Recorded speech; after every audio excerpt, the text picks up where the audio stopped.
साथियों, जैसा कि आप लोगों ने थंबनेल में देखा, सिर्फ और सिर्फ 5 मिनट के अंदर हम आपको द्विघात समीकरण जो आपका टॉपिक है इसके सारे सूत्रों को रिवाइज करवाने वाले हैं। तो चलिए आप लोग चीज़ों को ध्यान से समझिए। आप समझिए, हमारे पास कोई द्विघात समीकरण है ax² + bx + c is equal to 0। ये हमारा क्या है? द्विघात समीकरण है। स्टूडेंट्स, ये जो द्विघात समीकरण है इसका आप लोग विविक्त कर कैसे निकालोगे? देखिए, विविक्त कर निकालने का हमारा फॉर्मूला होता है t इज इक्वल टू होता है b² - 4ac।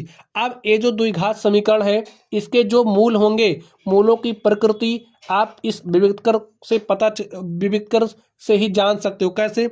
इसके लिए 3 स्थितियां हैं। ध्यान से देखिए तीनों स्थितियों को। अगर हमारा जो d का मान है वो बराबर है 0 के, तो जो आपको मूल प्राप्त होंगे, मूल कैसे होंगे? वास्तविक होंगे।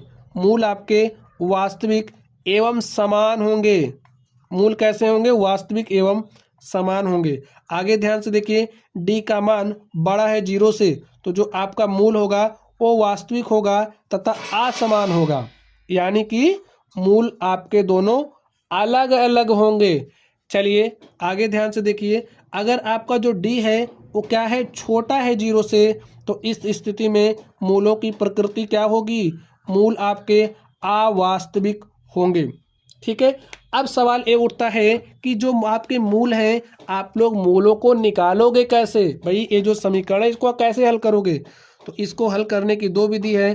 पहली विधि है गुणनखंड विधि, और आप इसका गुणनखंड करके निकाल सकते हो। दूसरी विधि है श्रीधराचार्य सूत्र। ठीक है। ये जो श्रीधराचार्य सूत्र है ये क्या है? इसको आप समझिए, क्या होता है? -b ± √b² - 4ac/2a।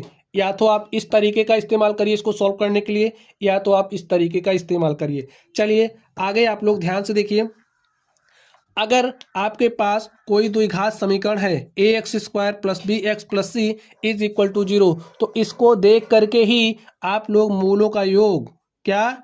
मूलों का योग तथा मूलों का गुणनफल निकाल सकते हैं। कैसे निकालोगे? ध्यान से देखिए। देखिए, मूलों का योग निकालने का फॉर्मूला होता है -b/a, अथवा आप इसको ऐसे भी याद रख सकते हो। देखिए b क्या है?